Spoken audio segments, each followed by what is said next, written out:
Hello, hello, hello. We are live. Welcome to Inclusion Reimagined, an opportunity to speak to experts, industry experts around the current landscape of inclusion. What does it mean to really reimagine inclusion, but also thinking about the practical tips and strategies and systems we need to put in place to really drive inclusion across our organizations.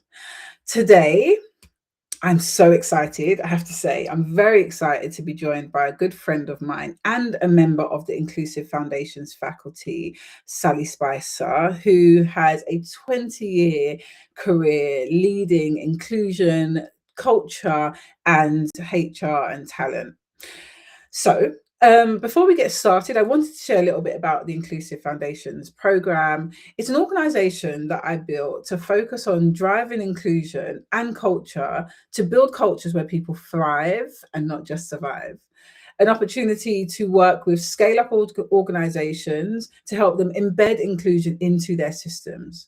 Often we talk about inclusion as these initiatives or campaigns, but actually, if we embed inclusion into our HR processes, if we upskill and support our leaders, then actually we build inclusion into the infrastructure. And that is exactly what we are going to talk about today. So without any further ado, Sally, I'm so happy that you're joining me. Welcome. I am so excited to be here. Thank you so much. Been watching and, playing a very small part in what you're launching is just an absolute honor for me. We're all meeting tomorrow, which is going to be super exciting. But yeah, really excited about, kicking this conversation off and having it, because I think we're at this inflection point, right? We are, right. And, they say DEI is dead, or, everyone is backtracking on DEI. And sometimes when you hear this, and, I'm also going to plug my book, right? So I'm writing this book, The Illusion of Inclusion. And a lot of it is around this illusion that DEI is dead. People are backtracking, no one's prioritizing DEI no more. And although language will evolve, has evolved, right? No one really wants to say DEI no more. We both know that the work still remains, right? Absolutely still remains. Organizations are still doing this work, but it might look and sound very differently. So I suppose, at IFP, we talk about inclusion being part of the infrastructure. And I know that's something that really resonates with you as well. So, let's just get stuck in. So from your perspective, what does it mean to have inclusion as part of an organizational infrastructure? Well, you know that my background in this work all comes from a very kind of systems thinking approach. So where are the kind of independencies? Where do systems break and what the impacts of those are? But when I look at inclusion as infrastructure, what I mean is how it is designed into how decisions are made throughout the organization, whether they be strategic decisions, whether they be operational, whether they be financial, how are these decisions made? And that for me is where the embedding is. So, what infrastructure is what shapes pressure, shapes behaviors, when we're under pressure.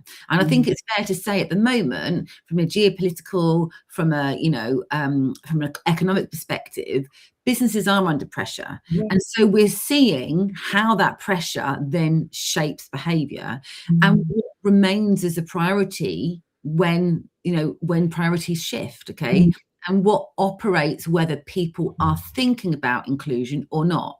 Yeah. So what we typically see is it, showing up in hiring criteria, promotion decisions, performance definitions, leadership expectations. Who holds that power and voice? And I know that the work that you've created, the program you've created, really looks at that whole employee life cycle. So if we think about that in itself as a point of infrastructure to reference, it ties really nicely in terms of the work that you're doing. Yeah, absolutely. And for me, it also, if you think about business, right? And if you think about how, if you're a CEO, if you're a founder and you're building a business, you are building the infrastructure of the organization. You are putting in the strategies and the processes and the policies that allow you to function and be successful as a business. Now, historically, inclusion whatever that, whatever you want to call it, would have been a afterthought. It's kind of like, oh yeah, now we've built the organization, we've hired our first set of staff, and now we're thinking, oh, we don't quite look or represent our clients or our communities. For me, the infrastructure is about how do you actually ensure that as you build your infrastructure for your business, that inclusion is woven into that. Because if you think about, a lot of organizations have always thought about inclusion from a colleague perspective, right? People, it's about who you've got, what's the representation, how do they feel? But we both know that inclusion is so much more than just people. People is a big part to play in it, but also your clients. Are your clients representative of the communities in which you serve? Are they, I always used to say that where money came from 20 years ago is not where money comes from today, and won't be where money comes from in 20 years. And so if you don't build an infrastructure where your client proposition, your client products, your client services are aligned to a wide range of demographics, then you will automatically miss out on opportunity. Yeah, absolutely. And I think as well, and a lot of the work that we're doing in this space is around, if you remove the DEI strategy tomorrow, okay, would anything materially change? Inclusion, because if inclusion disappears when things get busy, it was never infrastructure in the first place. And as business owners, and we've worked with countless over the years, they obsess around systems, processes, efficiency, the metrics, performance. Absolutely. And actually recognizing this as a commercial lever is the most important play right now. I completely agree. Even for some years though, it was very difficult for me to connect or even agree that you could connect inclusion with commerciality. There was this kind of, feeling of, oh, that's ethically wrong to put inclusion with commerciality. And so therefore we made a huge mistake by absolutely like detaching the two. Because if you want to be commercially successful, you need to ensure that you are servicing the widest range of clients that you can.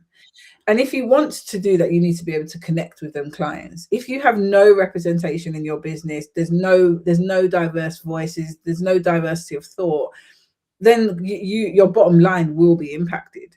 Similar to if you don't think that there is a need to hire the best talent. Everyone wants the best talent. Everyone wants somebody who is high performing, who who's hardworking, all of them things. Everybody wants that.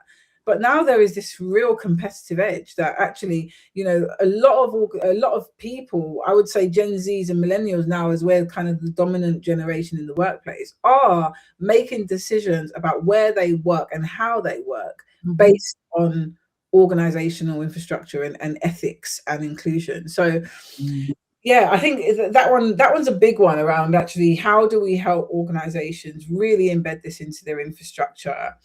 So I'd love to hear more about, you've worked in talent, you've worked in HR, you've worked in inclusion for several years. And I'm very, very privileged that you are on the faculty. And I'm excited to work with you, Sally, because I've heard you speak, I've seen your work, we've worked together, and I know how awesome you really are. But what patterns do you see, or where do you think inclusion kind of drops off? Where do you see the gaps or the pressure points, would I say, when things, to your point earlier about when things get heated, like what's first to go? What, in your opinion? I think, and a lot of the conversations that I've been having recently, and I've just come off the back of a roundtable that I hosted down on the South Coast this morning with 15 business leaders, and we were talking about how we raise the standard when it comes to inclusion and how we create that critical business link to commercials, okay? And because it's interesting, when I came into the world of inclusion, I came at it through a commercial lens. I'd worked in sales all my life, and actually the inclusion world turned that back on me and said, actually, that's not what we stand for. And it's now, interestingly, over the last 12 months, we're seeing a real shift change in terms of actually we need to be able to link this to kind of business strategy.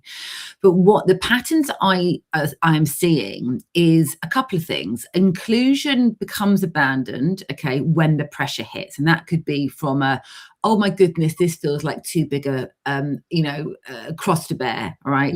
Actually, what we're seeing now, and this is one of the prime examples of the conversations this morning, I have really worked on my diversity. Let's call it representation, because we know what we're talking about. I've really worked on my representation, but now they're all just fighting with each other.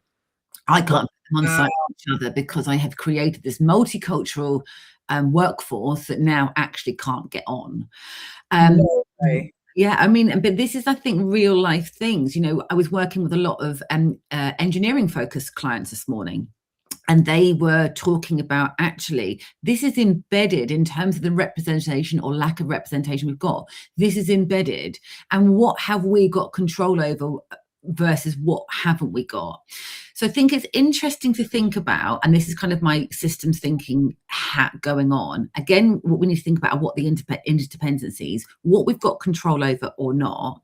And what we've seen organizations do is kind of create a from scratch inclusion strategy, DEI strategy, whatever you want to call it, which was either a set of initiatives or a couple of programs, or this is going to look great from a reputational risk perspective. This is going to look great because we want to attract individuals, attract this top talent.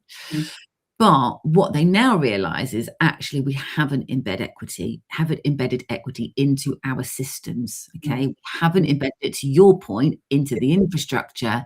And oh my goodness, now this work feels hard because this isn't about awareness days. This isn't about training. Okay, this is about how do we unpick things whilst bearing in mind that if we unpick this, it's going to have an impact over there.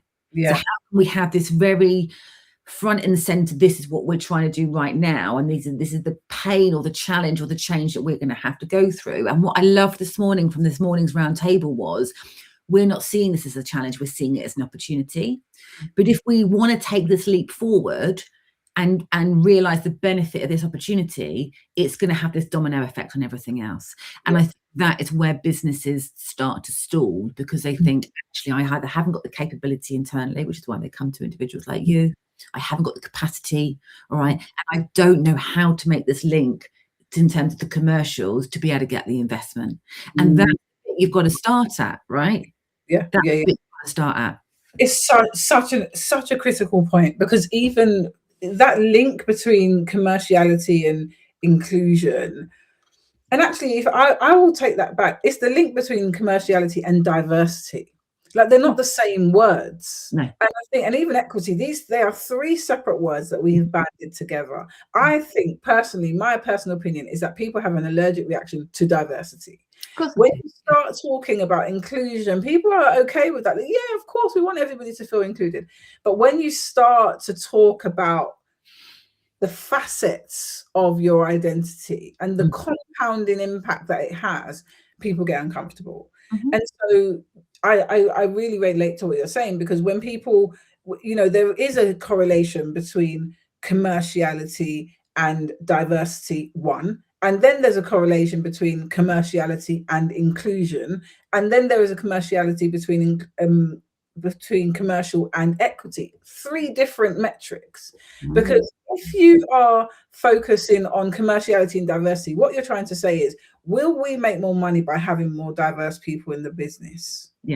Question mark. McKinsey will tell you yes. You know, all of these, there's so much research out there that will tell you that if you have women on boards, ethnically diverse people on boards, you will be more profitable. Now, that is being completely taken to shreds at the moment, because people are like, well, you said that 5 years ago, where's the return, right? Not knowing that actually this is a much longer piece of work that needs to be done. Inclusion for me has a commercial lens, because if you make people feel included, they will stay. You have better retention, less attrition. You have people that want to work for you. So I worked in financial services for 18 years, and my son, who's a Gen Z, just couldn't fathom why on earth I would have wanted to stay in one place for 18 years. But actually, it was because of inclusion. It was because I felt supported, I felt recognized, I felt valued, I felt respected. That's what kept me. And so then the commercial value of that is that they didn't have to hire, well, obviously they didn't have to replace me. I then worked harder, progressed in my career, gave the business more. So that's the commercial value. It's very difficult. You can't always feel it and touch it like if you're selling a product, or if you are you know, all your other kind of commercial metrics, inclusion is a very difficult one to kind of be able to quantify, but it is there. And so, yeah, I think that commercial link is really important. I think we can't skate over the reality that people are allergic to the word diversity. People don't want to talk about the different facets of identity and how they have a negative impact in the workplace on individuals. I think you're right. And I think a lot of it is very confronting for lots of individuals. I think there is an element of what complicit role have I played in this, and actually taking accountability for that. Yeah. And, you know, I don't like to ban the word privilege around, because I think that in itself turns people off to the conversation.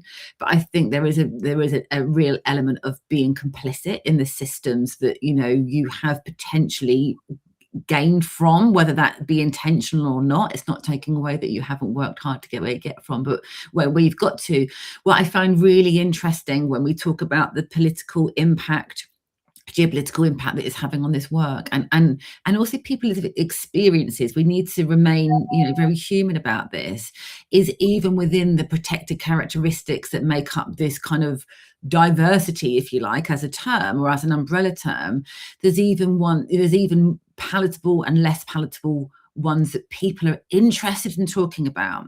And I think it goes one step further. So we can, you know, clearly talk about race, right? We can clearly talk about LGBT communities and how they're now not in favor, and people find it very difficult to talk about. What I found really interesting in my discussion this morning was, even when we start talking about social mobility, which lots of professional services terms are getting on the bandwagon with, okay, and neurodiversity. And I say bandwagon, sorry, that makes me sound like it's not worthwhile. It is.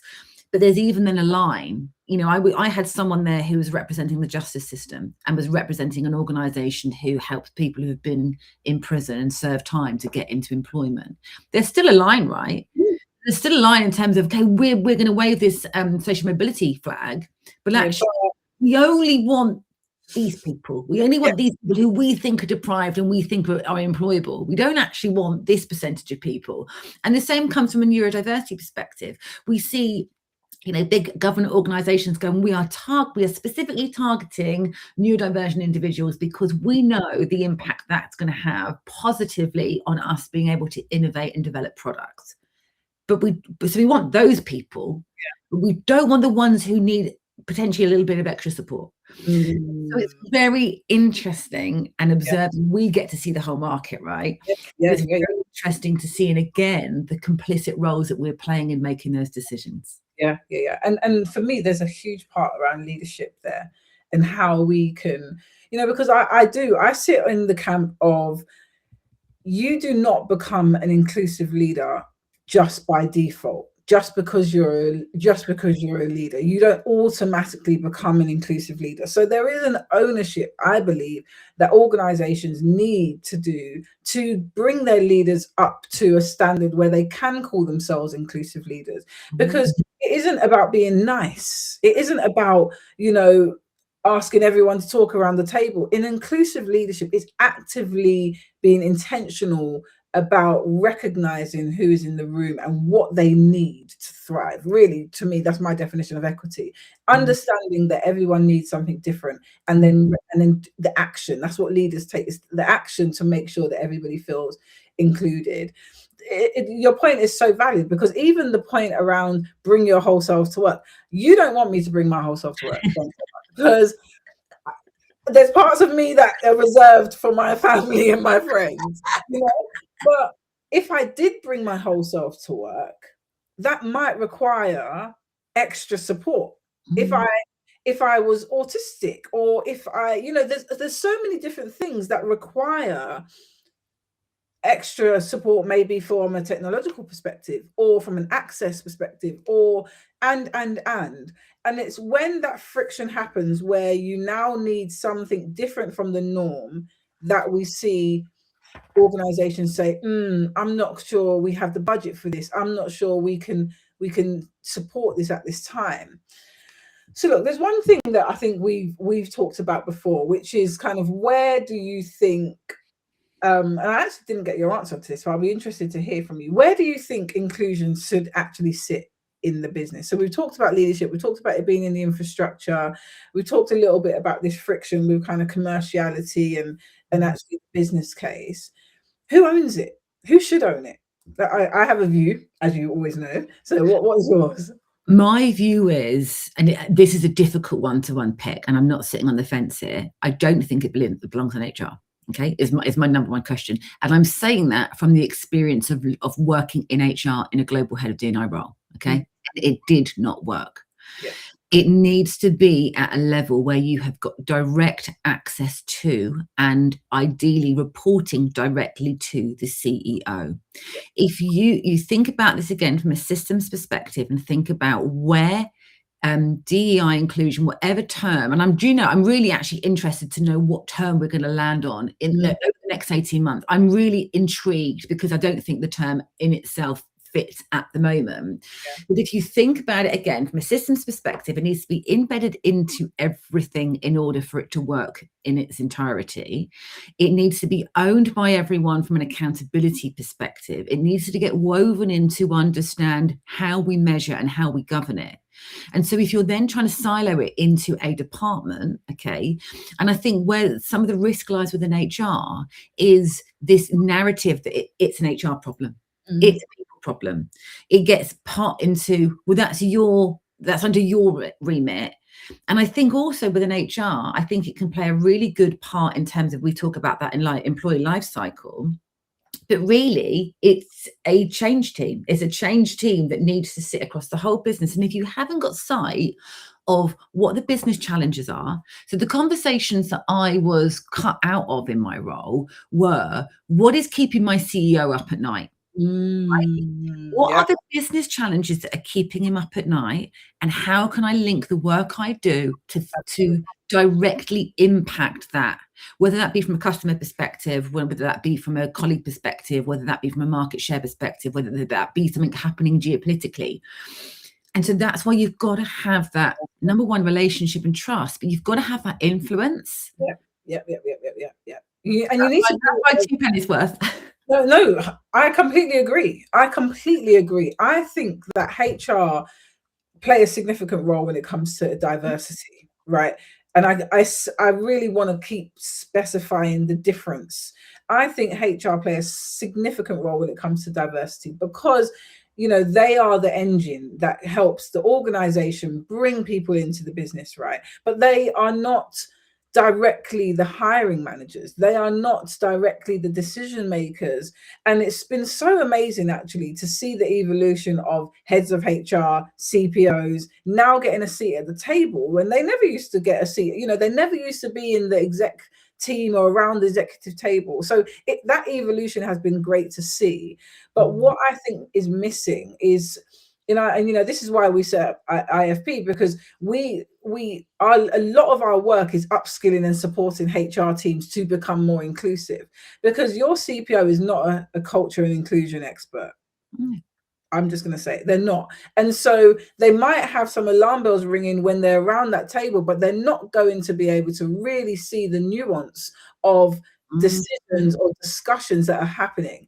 You have a massive conversation about a global restructure.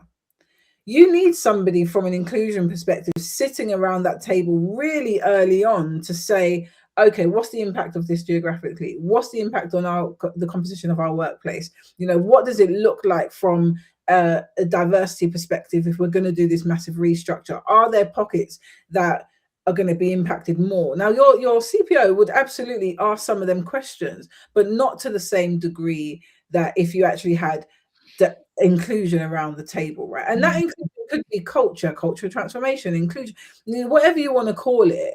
I completely agree with you that HR plays such a significant role. And I've worked, with some great HR colleagues who really want to get this right, but they bring the experts in because they understand that they're not the experts. And so the danger of leaving DEI within HR, it becomes just a small fraction of HR. It gets brought into conversations that they think HR, D&I should be involved in, as opposed to sitting, to your point, at that executive level where they're contributing to the business strategy with an inclusion and culture lens.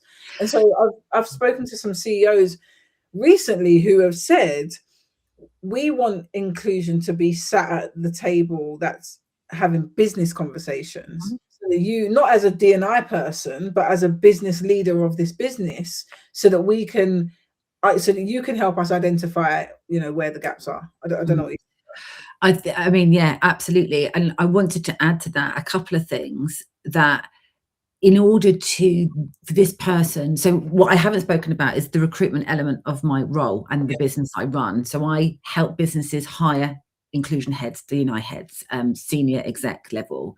And where we're seeing where that market is maturing at the moment is absolutely, they need to have influence, but they need to be backed by that head of. And what I've seen a really interesting trend is, imagine like a chief of staff role. Okay, imagine chief of staff roles for a CEO. They are there to disrupt, they are there to challenge, and they are there to execute. It's very, very similar skill set. And where we've, just to roll this back all the way to the beginning of the conversation, where we see a little bit of rollback, a little bit of pushback, is that actually businesses, when the pressure is on, right, they don't want the challenge. They revert to type. They revert to, well, we're just going to do what we've always done, and this is how we can run the business, because they're panicking. They're in this panic, fight or flight mode. Whereas actually, you need the disruption, whether that be of an inclusion head or a cognitively diverse workforce who's going to take you through that innovation and ensure that your business thrives through these really VUCA trading environment that we're all facing at the moment. Yeah. I think, again, you can just see the interconnection or interdependency between all of these plates spinning in the right direction. Yeah. Amazing, powerful. So look, so at IFP we focus on high growth, scale up organizations, and the reason why that was important to me is because I have worked in large global organizations, and often they can afford someone like me, they can afford someone like you. They bring us in, we drive the strategy, we work with the teams, we build our own team. And so my thought process, and it was through, I held a few roundtables and some private conversations with some CEOs, and there was a general consensus that we can't afford to do what some of the big players are doing. We can't afford to have a head of DEI. We can't afford to have a head of culture or talent acquisition. We've got a small functioning HR team, and actually they are responsible for, along with the founder, responsible for culture. And so that really led me to think about, well, actually, what happens when you are an organization that you've got maybe 200 staff, 250 staff, you're growing rapidly, and you have to do a gender pay gap, right? And essentially you might need to also do an ethnicity pay gap and a disability pay gap at some point, but you don't have the expertise. And so that's what we do. We come in to support high growth businesses. I suppose the question to you, Sally, is why is that? Why do you think that's important? Then not the big organizations, but the kind of the FTSE 250s and below. Why do you think inclusion is important to them? Because they're going to have the biggest impact, right? If you think about them like as a category of organizations, they're the ones that are going to have the biggest impact. Those are the ones that are going to be the disruptors in the market. Those are the ones who are going to need to not only attract this kind of top talent, high performance, high potential staff in order to be able to innovate and kind of gain market share from the biggest players. We saw it in the insurance market, okay? We saw these big general insurers, which is where I used to recruit for years and years and years. But then you start seeing these kind of offshoots, which is focusing on one product, right? And they were going out there and they were disrupting, they were taking market share. Wow. So I think is where we are situated as a society, like from an economics perspective, we have got such an opportunity within these organizations, and these organizations have got a lot at stake, and especially if they're going through seed funding, etc. They've got to get the infrastructure right. And if you go back to the point that you made earlier, if you think about two of your major stakeholder groups, one of them being your customers and one of them being your staff, okay, future or existing, those are the ones who are going to be voting with their feet. So we have to prioritize this as a commercial, we have to use inclusion as a commercial lever. And the conversations I was having this morning were, because it's very similar sized businesses, What these businesses don't have is either the capability, right, or the capacity. They've not got one of those things. Yeah. And so it's really important that if you are going to outsource or gain expertise, you're doing it with an organization who knows what they're doing. Because what I think and what I observed about this market over the last however many years is everyone can talk a good talk in inclusion world. Everyone knows it's the right thing to do. Yeah. And they know the systems that they need to disrupt, if they can even think about it at a systems level. And they know what, another point I wanted to make, and I appreciate we're really over time, we're going to be over time, but another point I think is really super important to make is everyone thinks they know what D&I is. Everyone thinks they know what inclusion is. Everyone thinks they know what, inclusive hiring is. Everyone thinks they know what inclusive leadership is. Everyone thinks they're doing it, right? Yeah. And the reality is they're not. So it's really important, I think, to partner with someone who's been there and seen it, who knows what failure looks like, who knows what good looks like, and essentially who isn't just talking a good talk, but knows how to embed this and get people on board and meet them where they are, which I know that you will absolutely excel at. Yeah, absolutely. And that's why also, this idea of, so we have 3 pathways. We have the foundation pathway, the committed pathway, and the exemplar pathway. 3-month program, 6-month program, 9-month program.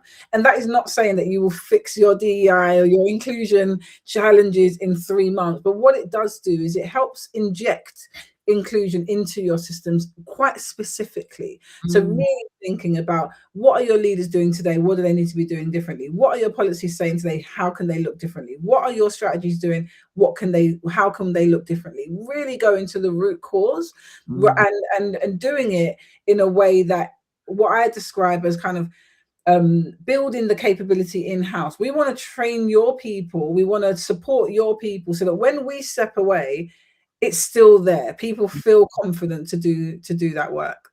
Look, Sally, thank you. Always thank you. I actually love you so much. Like, I feel like we've had such great conversations, and this has been awesome. Thank you for giving me your time. I'm excited to have you on the faculty. I think we're going to do some amazing work together. And to everyone who has been listening or listening in the replay, thank you so much for joining us today on Inclusion Re-Engineered. Thank you. No worries.